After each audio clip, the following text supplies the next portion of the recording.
Les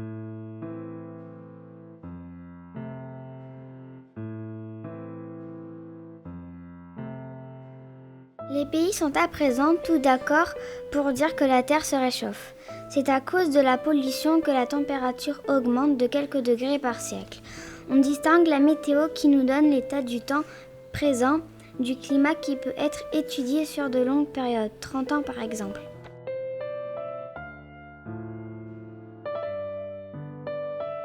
Si j'étais un élément naturel, je serais la neige.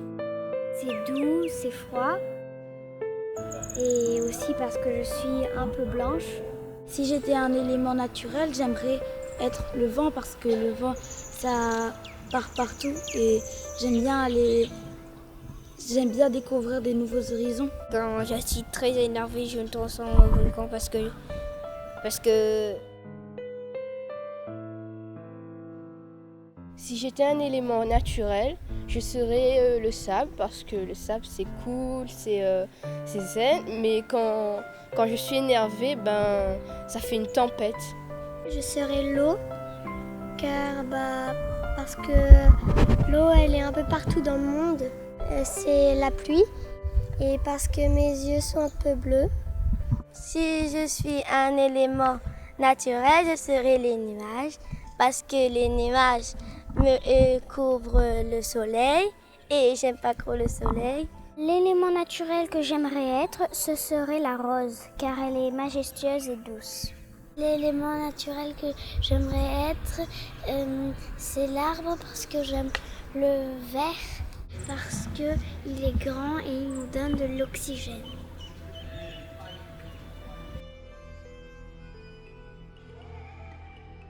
Les pays se réunissent chaque année pour parler du réchauffement climatique.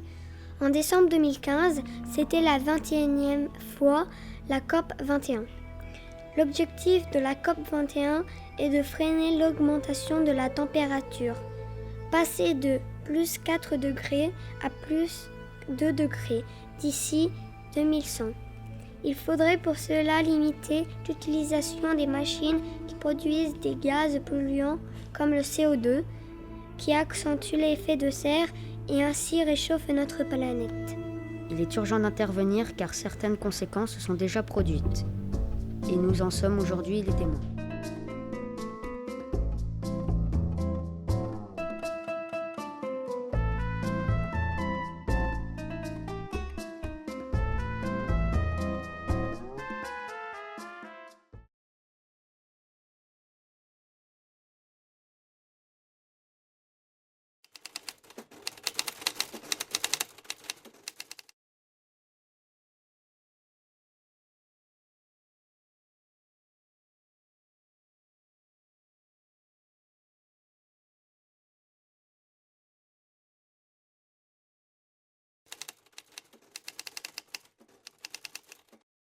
Cher Kylian, mon grand-père m'a raconté que quand il était jeune, il partait tout le temps pêcher et chasser avec les chiens de traîneau.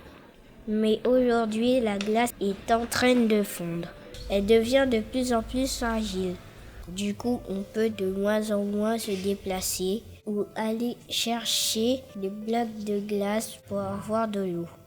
Mais ce week-end, on va faire du chien de traîneau et on va bien s'amuser. Signé Nervelli.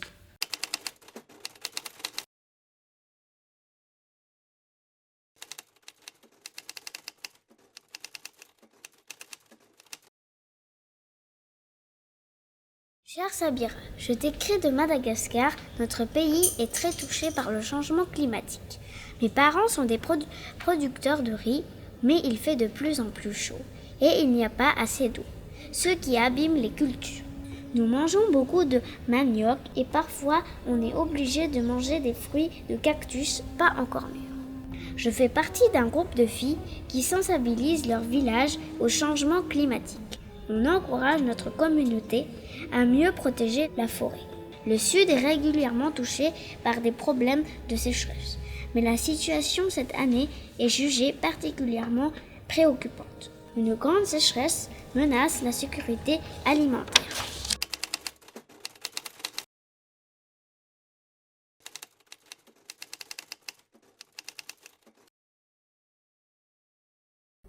Cher Noah, mon papa et moi aimons bien aller nager. On est allé dans l'eau ce matin, mais on n'a pas vu de poisson. Il m'a dit que ça a beaucoup changé depuis son enfance. Il a grandi près d'ici, à Townsville, près de la grande barrière de corail. Quand il avait mon âge, c'était plein de vie. Maintenant, il y a quelques zones en bonne santé, mais le reste des coraux sont morts.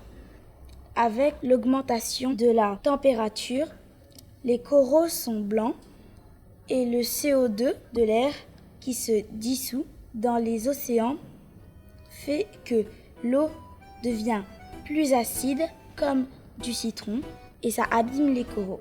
Signé Tommy.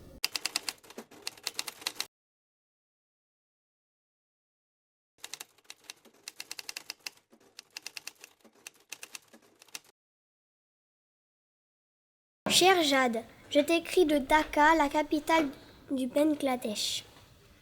Mon village était très beau, mais les gens sont tous partis. Moi aussi, j'ai dû venir vivre à la capitale. J'ai même retrouvé des amis ici. Mais la vie est beaucoup plus dure dans la ville. Je voudrais qu'on économise pour repartir là-bas. Je suis partie parce que le niveau de la mer s'élève d'1 mètre. Les habitations de 20 millions de personnes disparaîtront sous les eaux. Les rivières débordent de plus en plus souvent et on voit bien qu'il fait de plus en plus chaud. Les inondations, les cyclones et les tempêtes sont monnaie courante. En moyenne, un gros cyclone tous les 3 ans. Mais depuis une dizaine d'années, ces phénomènes sont plus fréquents et plus intenses. Pas d'assurance pour rembourser les dégâts. Ici, les habitants perdent bien plus que leur maison. Signé Malia Sarkar.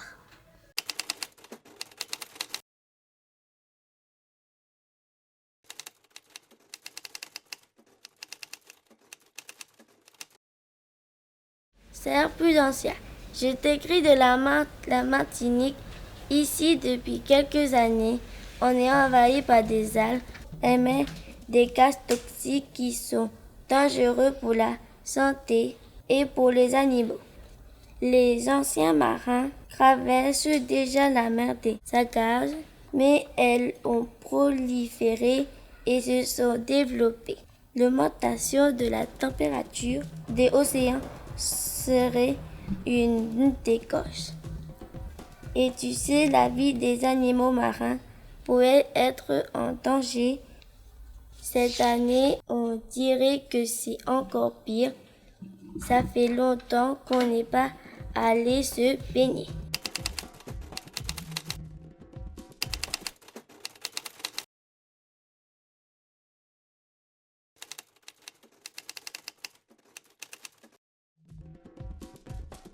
Chère Inès, je t'écris du Sénégal à Saint-Louis. Un jour, il y a eu des vagues qui nous ont surpris, moi et ma famille. C'était le 20 octobre 2015. Tellement que l'eau était forte, les murs sont tombés. Pareil pour mon grand-père, le 17 novembre 2003. Quand les vagues sont rentrées dans la chambre de mon grand-père, il a dû abandonner sa maison.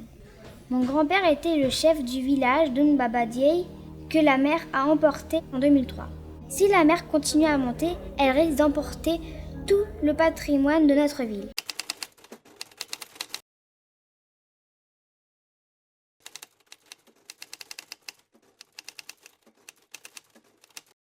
Cher Amy, je t'écris de Chine à cause de la pollution de l'air.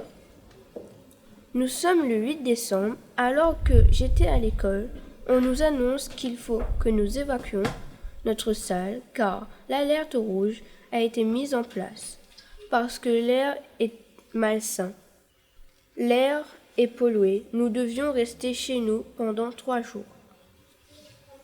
Pour Noël, mes frères et moi, nous avons eu chacun une bouteille de pur air qui vient du Canada. Signé Sean.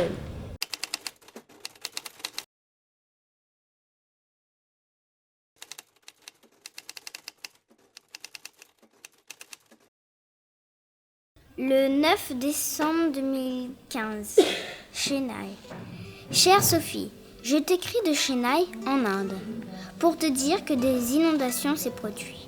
Ça faisait un siècle que de telles inondations n'avaient pas touché la région.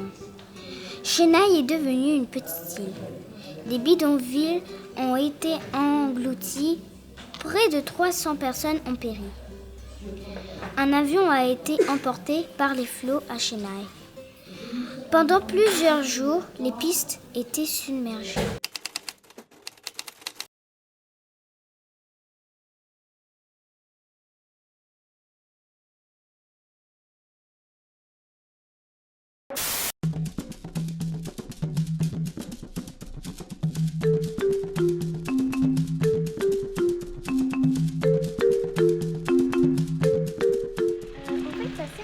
Ces deux valises?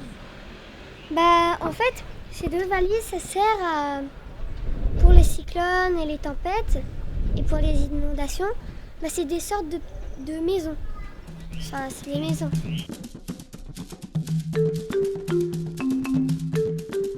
Elle peut contenir environ 10 personnes, maximum.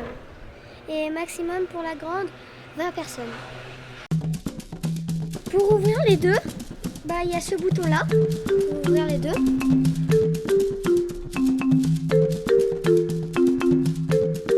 Ça sert à quoi le rond là? À sortir la pompe en cas d'inondation pour que le bateau il flotte. Voilà, pour pas qu'il coule quoi. S'il y a une grosse vague, la croix ou la flèche en bas sert à faire comme une bouée. Donc ça flottera. Waouh, mais tout ça, ça vient d'où ça? Ah, c'est mon père qui me l'a rapporté du Bangladesh.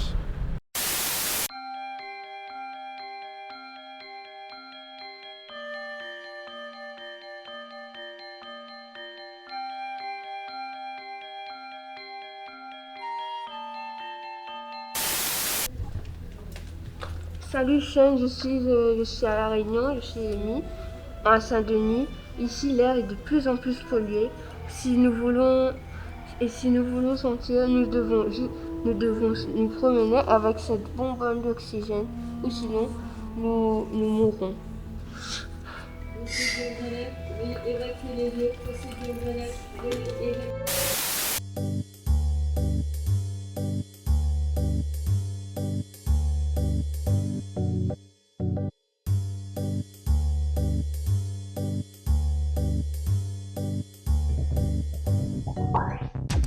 Flash info, on vient d'apprendre qu'un scientifique a créé une potion miraculeuse pour transformer l'eau en glace, sans congélateur.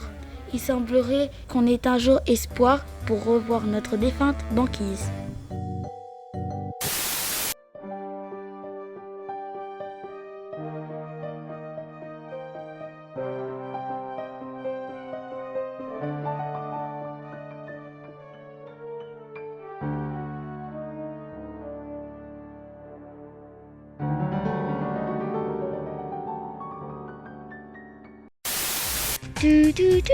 Flash spécial en direct de l'aéroport Roland-Garros Saint-Denis. A priori, on demande d'évacuer les lieux sous peine d'une inondation d'une vague de 4 mètres qui va s'abattre sur le tarmac.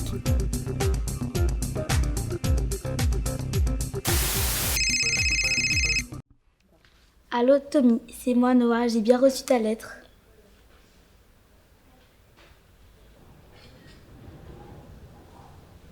Je pense qu'en 2036, les hommes ils vont arrêter de polluer. Ce sera qui veut dire qu'il n'y aura plus de CO2 dans la mer et les coraux iront bien.